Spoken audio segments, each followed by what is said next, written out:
Bonjour à tous les passionnés de cinéma.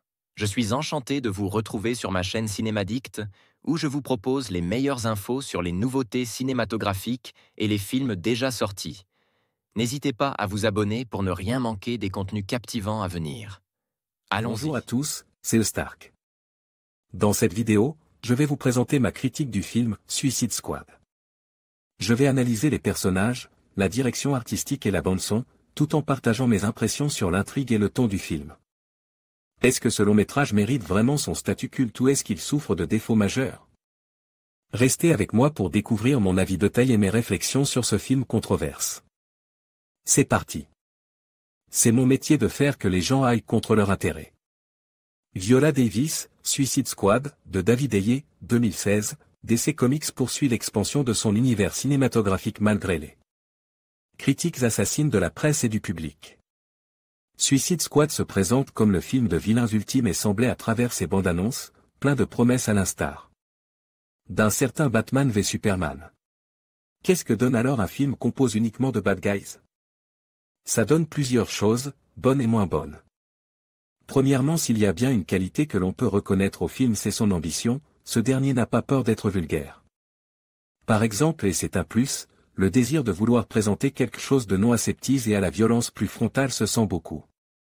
Notons également un très bon travail sur l'ambiance qui révélait à la fois la dimension assez sombre de cet univers, propre à DC Comics. Apparemment, nuancé cela dit par l'exubérance et la folie de ses personnages. Le film s'avère également assez efficace en termes de divertissement, le rythme est plutôt bon et les péripéties nombreuses. Ce qui est d'ailleurs assez surprenant lorsque l'on voit à quel point le DC Cinematic Universe est en retard par rapport à Marvel. Et que par conséquent il doit aborder beaucoup de choses à la fois. C'était le principal problème de la version cinéma de Batman v Superman, l'aube de la justice, ce n'est pas celui de Suicide Squad.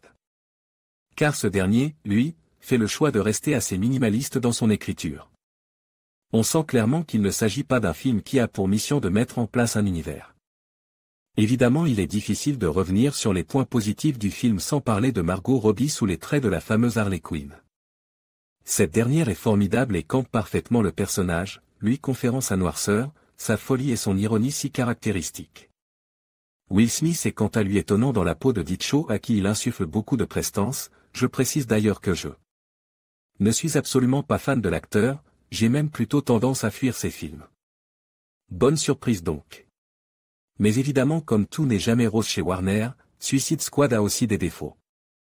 En termes d'écriture, premièrement, si cette dernière est simple et permet d'éviter le code nébuleux qui amputait sévèrement le rythme de Batman v Superman, il faut bien avouer qu'elle demeure justement trop simple.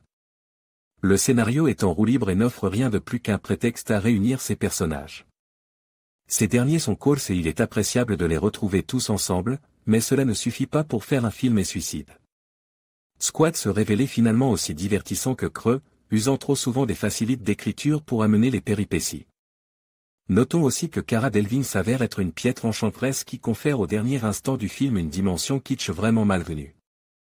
Les 15 dernières minutes sont vraiment très pauvres en termes de dramaturgie, de mise en scène et d'ambiance. Finalement plus risible que terrifiante ou inquiétante, Delevingne ne captive jamais et offre un jeu qui ne procure jamais l'effet escompte. Mais Delevingne n'est pas la seule à sévir du code des points négatifs, Jared Leto dans son genre n'est pas mal non plus. Son Joker s'avère être un gros mix-rat de celui de Jack Nicholson et de l'anime des années 90. Constamment en surjeu, l'acteur grimace et ricane sans insuffler quoi que ce soit à l'aura pourtant si charismatique de ce personnage. À l'inverse de Will Smith, je suis assez fan de l'acteur pourtant, le voir dans une telle posture est donc une véritable déception. Dernier point noir et pas des moindres, les effets spéciaux. Si l'ambiance visuelle fonctionne bien, difficile en revanche d'en dire autant des créatures et autres monstres en images de synthèse. Hormis Killer Crow, tout le reste dégouline et s'apparente à un dégueulis numérique déjà suranné. Suicide Squad s'avère donc aussi efficace que frustrant. S'il est en effet possible de passer un bon moment, on peut tout autant s'indigner face aux trop grandes facilités de l'écriture. Décidément bien paresseuse. Malgré tout, quelques belles scènes sortent du lot, principalement celle d'Harley Quinn et ce n'est sûrement pas une coïncidence. Ma note, 7/10. En conclusion, la critique de Suicide Squad par Stark met en lumière les forces et les faiblesses de ce film controverse. Bien que l'œuvre présente des moments d'action captivants et un casting charismatique, elle souffre également de problèmes de narration et de développement des personnages. A Stark nous rappelle l'importance d'une approche équilibrée dans l'évaluation des films, soulignant que même les productions les plus attendues peuvent décevoir. Espérons que les leçons tirées de cette analyse permettront aux futurs projets de mieux répondre aux attentes des fans.